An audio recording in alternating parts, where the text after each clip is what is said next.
Hola a todos, bienvenidos a Bateal, el podcast de Columbus de México. En esta ocasión vamos a revisar, como cada mes, los eventos más relevantes del mes que concluyó, en esta ocasión el mes de junio, y platicaremos de los principales indicadores, acontecimientos económicos, políticos y financieros que habrá que tener mucha atención durante el mes de julio. Los mercados en el mes. El mes que concluye tuvo como principales catalizadores a las decisiones de los bancos centrales. Por un lado, el Banco de la Reserva Federal de Estados Unidos mantuvo su perspectiva de una sólida recuperación económica y de incrementos temporales en la inflación. Sin embargo, modificaron al alza sus perspectivas para la tasa de referencia, lo que en una primera lectura generó un comportamiento negativo en los principales activos financieros globales. Por su parte, el Banco de México también revisó al alza los riesgos inflacionarios e incluso incrementó sorpresivamente su tasa en la reciente reunión de junio hacia un nivel de 4.25%. En otros temas, aunque parecía algo superado, recientemente el incremento de contagios de COVID-19 por nuevas cepas más contagiosas ha generado nuevamente medidas restrictivas alrededor del mundo, con lo que se han observado recortes en algunos pronósticos de crecimiento e incluso en algunos indicadores económicos publicados hasta el momento.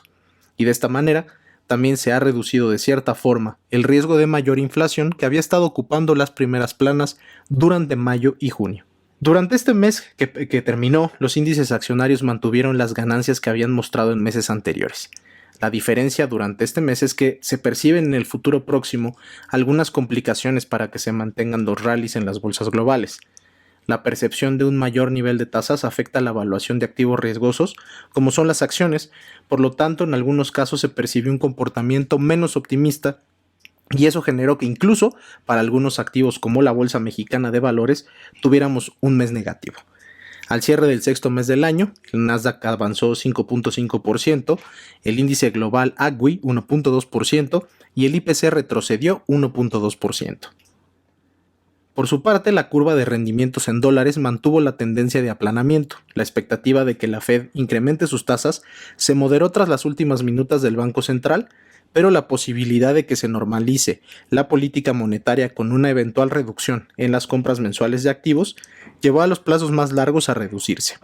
El bono de 10 años cerró el mes por debajo del 1.5% y en los primeros días de julio llegó hasta el 1.3%.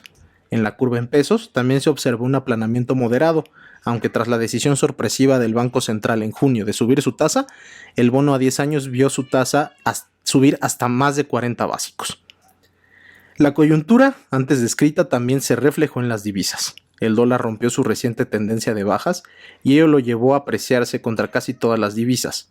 Contra el peso en particular, el tipo de cambio favoreció al final de mes a la moneda mexicana por la acción del Banco Central, para cotizar por debajo de las 20 unidades por dólar desde ese momento y de forma constante en las primeras sesiones del séptimo mes.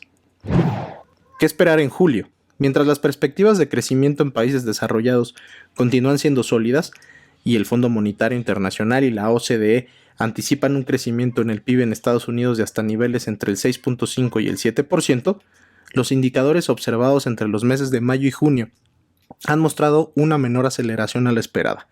Por ejemplo, los ingresos y el gasto de la Unión Americana, por otro lado, se ha mantenido el rezago en indicadores de empleo respecto al incremento en la inflación.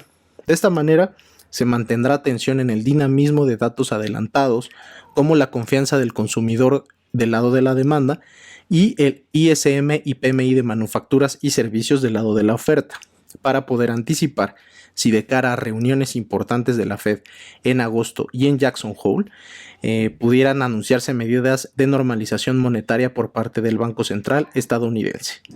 Otro factor para tomar en cuenta en julio será el inicio de los reportes corporativos correspondientes al segundo trimestre de este año, teniendo en cuenta que se compararán justo con el más débil trimestre de 2020 debido a los efectos de la cuarentena por COVID-19. Las estimaciones sobre crecimiento en utilidades alcanzan al momento el 63% para los analistas. En el frente fiscal, tras la aprobación de un paquete de estímulo por 1.9 billones de dólares, el presidente Biden ahora impulsa en el Congreso uno que pudiera rondar los 4 billones para lo que resta de su gobierno, enfocado en gasto en infraestructura, salud y defensa, y que sería financiado con un aumento a ciertos impuestos, como el de ganancias de capital, por ejemplo, Al momento se mantienen las negociaciones de la Casa Blanca y los congresistas de ambos partidos. En lo que respecta al control de la pandemia, cobra cada vez más importancia la evolución de la vacunación global, con un nivel de más de 3.400 millones de dosis aplicadas en el mundo. Se mantiene la concentración de estas en países desarrollados como Estados Unidos y la Unión Europea. No es coincidencia que sean las regiones donde se ha mejorado en mayor proporción la perspectiva de recuperación económica para el cierre del año y el largo plazo.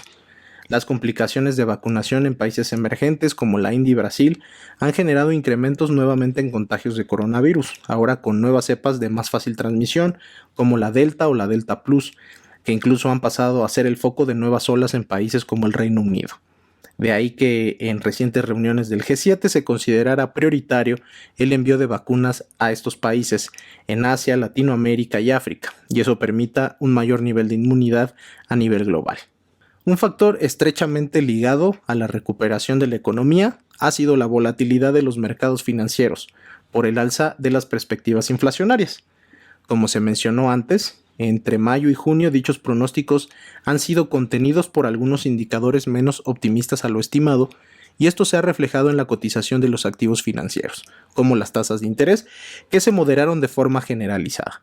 Sin embargo, se mantienen vigentes factores de riesgo para el nivel de precios, como la reciente alza en los precios del petróleo y por ende de otros energéticos por las diferencias que han tenido países miembros de la OPEP respecto a normalizar sus niveles de producción, como se observó en reuniones fallidas del grupo por diferencias entre Arabia Saudita y los Emiratos Árabes Unidos.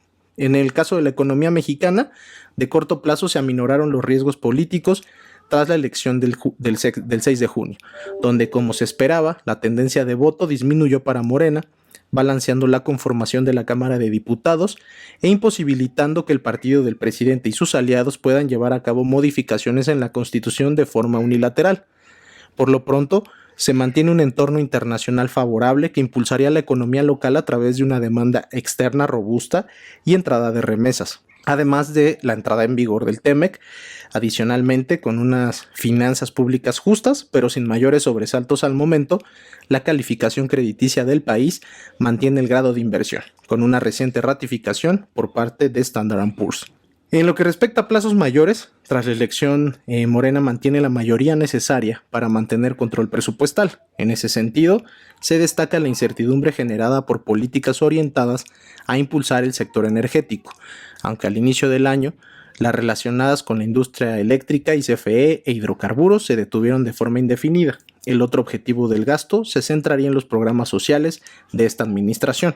Aunque se esperaría menos incertidumbre para la inversión, será relevante el presupuesto para 2022, que se presentará el próximo septiembre, y el efecto de posibles impuestos como los mínimos a empresas tecnológicas aprobados por el G7. Por último, en la política monetaria local y tras haber incrementado de forma sorpresiva la tasa a 4.25%, la Junta de Gobierno del Banco de México mantuvo su preocupación por la presión de la inflación que se ha observado en los datos más recientes, con una decisión dividida y que dejó ver que los votos en contra del incremento obedecen a estimaciones de inflación temporal.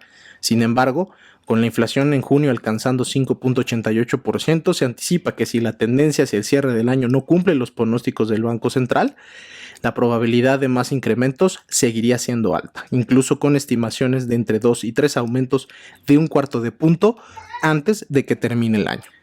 Con esto concluimos el reporte de este mes. Esperamos que haya sido útil para ustedes. Les anticipamos que más adelante tendremos más contenidos y esperamos se puedan suscribir a estos enviándonos un correo a contacto@columbus.mx. Hasta luego.